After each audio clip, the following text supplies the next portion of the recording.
Video has proven through various research studies to currently be one of the highest converting sales and marketing techniques that you could possibly be using for your business right now. People love video, it's easy to engage with, it's easier to make a rapport or build a relationship with and feel connected with and to your audience, or for the audience to you. So one of the methods I'm really loving for promoting and selling my online courses is using YouTube. So what I do is I actually get a virtual assistant to help me with this. Once I've got all of my course completed and finished, I break it down into its various chapters and little mini tutorials.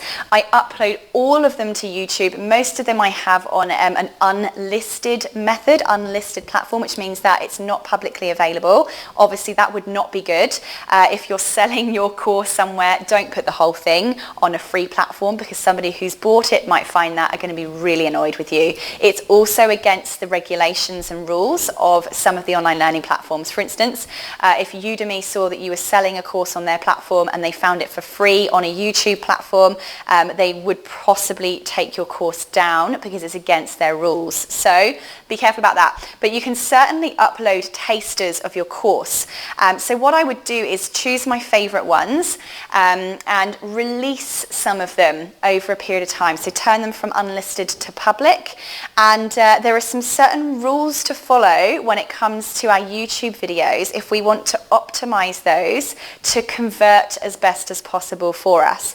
Now, there are a whole range of YouTube marketing techniques, and I'm certainly not going to go into all of those in this course, but I'm just going to touch on some of the most important ones for you to make the most sales. So breaking them down into really small parts is very important. So just your mini lectures is really, really good, enough to give people that taste and an example of your credibility.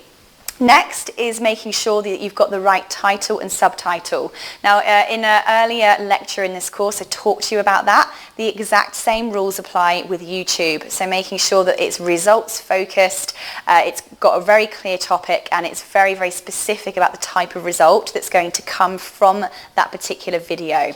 That you've very much optimized it to what it is that the customer is looking for. Now, interestingly, another technique, and this is all about how the sort of SEO works in YouTube, is copy and paste your title and make that the first thing that's in the description of the video as well. Don't know why, it's just how the SEO goes. And then also, after you've got the title, in your description, actually explain what's going to happen in the video. Explain what they're going to learn. So it might be, in this video, Sarah Cordiner will teach you the 10 steps for creating, 5 figures in your business. Example. Then make sure that you have a custom thumbnail. So when you upload a video to YouTube, it will normally just give you 2 or 3 options, sort of pre-options that it's just extracted from the video itself. So what you want to do is prove to YouTube that you care about your video by creating a custom, your own made video picture thumbnail. So I use Canva to do that. So go into canva.com. It's completely free. And YouTube really likes text in their videos. You want to make it something bright, something that stands out. It also really likes text with a human's face. Again, don't know why, that's the latest information that I have. So for instance, make sure that if your course is called How to Bake a Cake, you might like to have a picture of a cake with words in bold, really clear text. Don't use fancy joined up writing.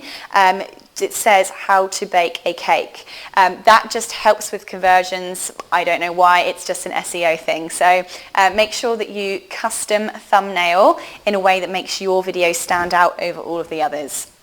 Also, one of the things that I do is make sure that I have lead links throughout my whole description. So you can check out my YouTube channel, just type in Sarah Cordiner, you will find it.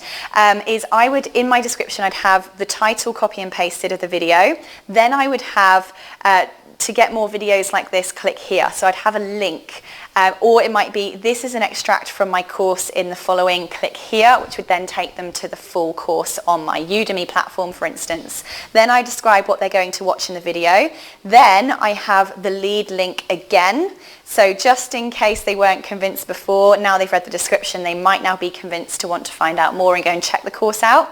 Then I have a full list of all of my social media links so that they can go and find me on LinkedIn, on Facebook, on Twitter, on Instagram, you name it. I make sure that they have a direct clickable link to connect with me across all of the other platforms. If your audience are looking at your video, they're obviously interested in you. So give them every opportunity to become part of your network and part of your community. Now again, I check out my Google Analytics and I get a lot of traffic not only to my social media pages from my YouTube videos, but I also get a huge amount of sales of my online courses from my YouTube videos as well, because again, they're getting to have that try and test taste first of all.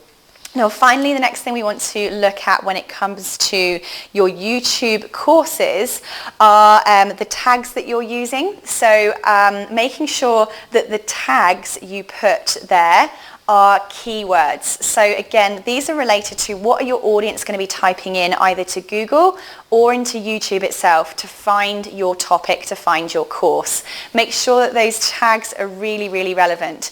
Now also what happens here is it recognizes all of your tags across all of your videos, and it makes a difference as to when someone's watching a video whether or not it recommends that watcher watch another one of your videos. So find a really unique word, if you can, that you can put in the tags in all of your videos, because if that word is really, really unique, what will happen is if someone's watching a video with that tag in it, it will bring up all other videos with that tag in it too, and preferably your ones and not somebody else's, because they're not going to have that unique tag in there as well.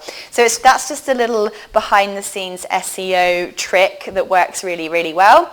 And also the other final piece was the public message. So when you first upload a YouTube video, up on the right hand side, you have an option to send a public message to people. That goes out to all of your subscribers. It also goes out on your Google platform. Which says, hi, I've just released a new video. What I actually tend to do for that is I just copy and paste the entire description into that public message so that when you press publish, that message goes out. Now, by the way, you can only do that once. So once your video has been published, you can never send out that public message again. So look, there are tons more different methods that you can use to do marketing and sales on YouTube, but these are the absolute fundamentals and the things you really need to be doing. If you've got videos up on YouTube already, what I'd highly